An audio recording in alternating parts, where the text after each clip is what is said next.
Bienvenue chers étudiants. On commence maintenant l'exercice d'initiation. Nous avons un bilan, relevé des dépenses 2019. Voilà. Nous avons notre objectif, calculer la somme du mois de janvier. La somme des dépenses du mois de janvier. Là, comme ça. J'ai déjà copié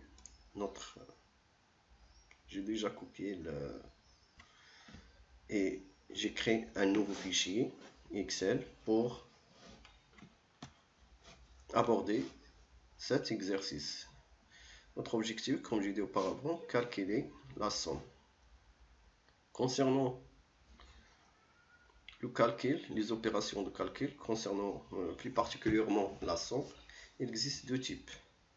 Manuellement, comme nous avons vu au cours, nous avons trois types. Cellule formule, cellule de titre et cellule nombre. Pour calculer manuellement une somme, on va utiliser une cellule formule qui est toujours précédée par le signe égal. Et pour effectuer la somme automatique, on utilise l'icône sigma. Voilà. Maintenant, je vais calculer la somme. Dans ce cas, pour calculer manuellement, je vais cliquer sur le signe égal et désigner une cellule cible l'opération C6 plus C7 plus C8 plus C9 plus C10. Voilà. Plus C7 plus C8 plus C9 plus C10. Voilà. C'est la méthode la plus sûre. Voilà. Pour visualiser le contenu de cellule, cliquez sur la cellule cible et vous trouverez sur la barre de formule le contenu.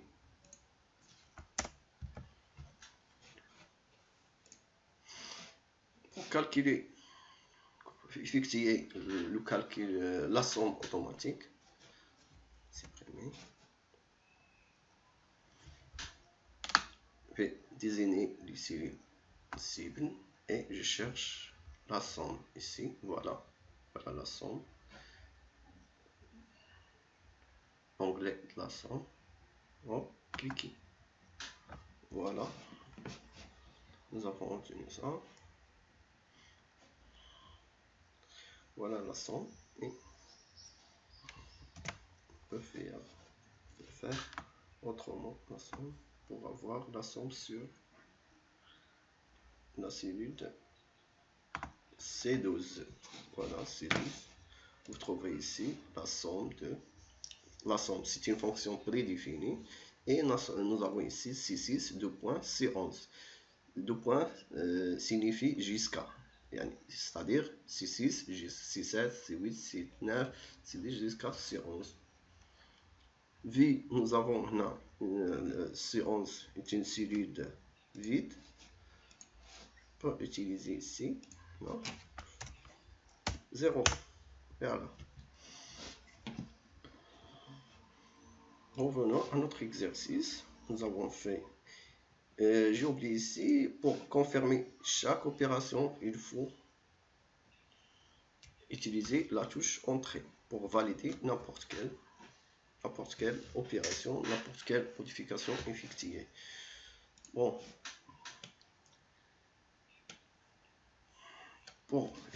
Ici, pour modifier une cellule, nous avons trois possibilités. Double-clic dans la cellule, touche de fonction F2, cliquez sur la cellule la première fois et utilisez F2, ou bien désignez la cellule, cliquez sur la cellule et cliquez dans la barre de formule. comment appliquer ça? Nous avons ici relevé de dépenses 2019. Remplacer l'année 2019 par l'année 2020. Cliquez sur A1. Non. Cliquez deux fois. Utiliser 2020. OK.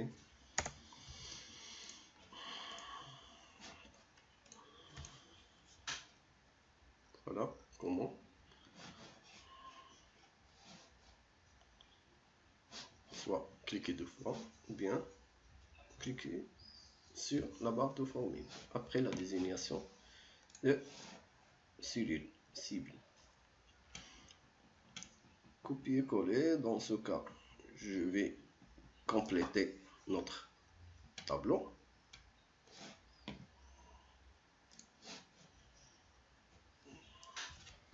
Copier le contenu de cette colonne dans la colonne suivante.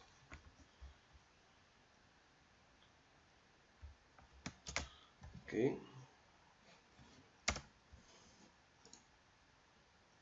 Et pour faire l'incrémentation du mois, je vais cliquer ici.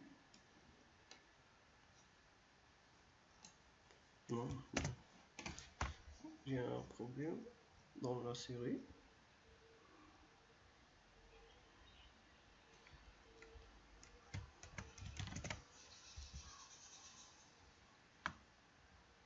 OK.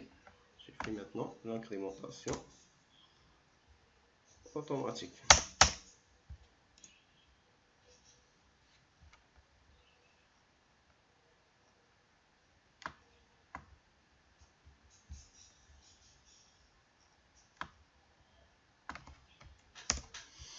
Incrémentation automatique.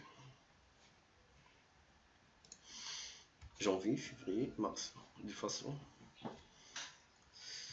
Ça pour un Excel français. Pour Excel de type anglais, on va utiliser January, February, March.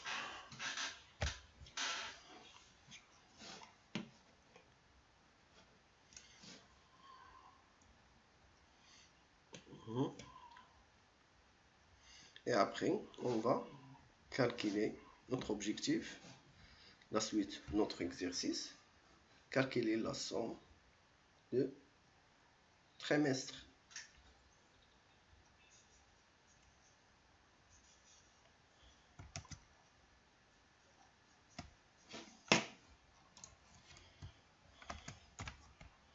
Premier trimestre.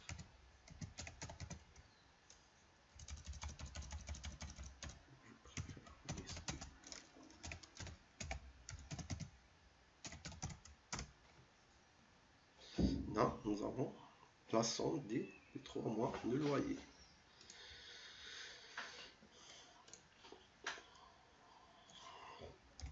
Égal C6 plus C7 plus C8. Alors, voilà, c'est une cellule.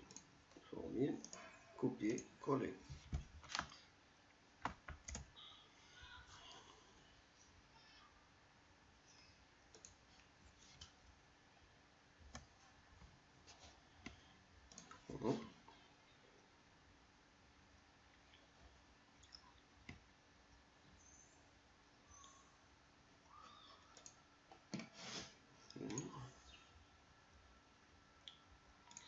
Là, c'est bon, c'est bon. C'est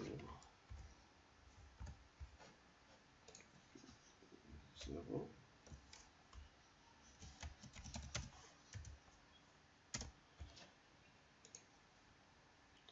Non, 5 000.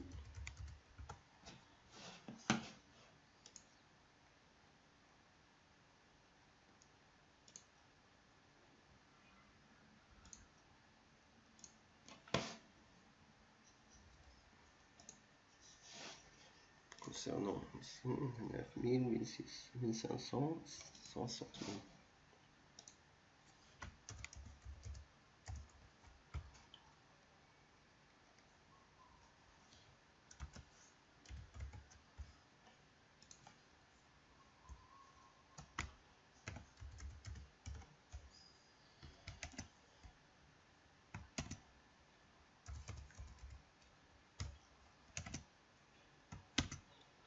60 000.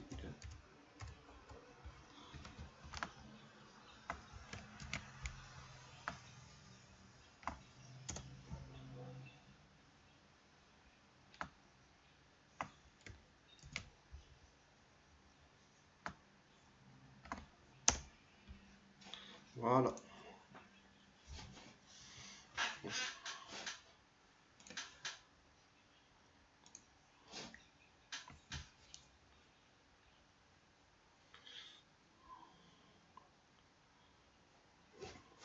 On passe maintenant.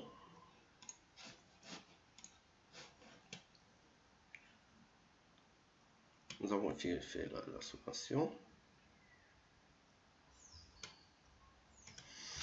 Voilà, nous avons terminé notre exercice. Voilà notre exercice. Notre facture, relevé des dépenses de 2020, janvier, février, mars. Et calculer la somme de chaque trimestre. Deuxième, pour chaque rubrique, loyer, salaire, charges, téléphone, assurance. Et enfin, on va calculer la somme totale du premier trimestre. Ici, pour faciliter, le point fort de notre logiciel Excel, c'est effectuer le calcul une seule fois et après copier cette formule dans les cellules similaires pour avoir des résultats corrects. C'est ça le point fort en utilisant des références relatives. Vous pouvez consulter le cours pour voir plus sur les références relatives. Excel nous permettant d'effectuer le calcul long et répétitif. C'est ça le point fort des tableurs. Les tableurs et aussi avoir un aspect dynamique sur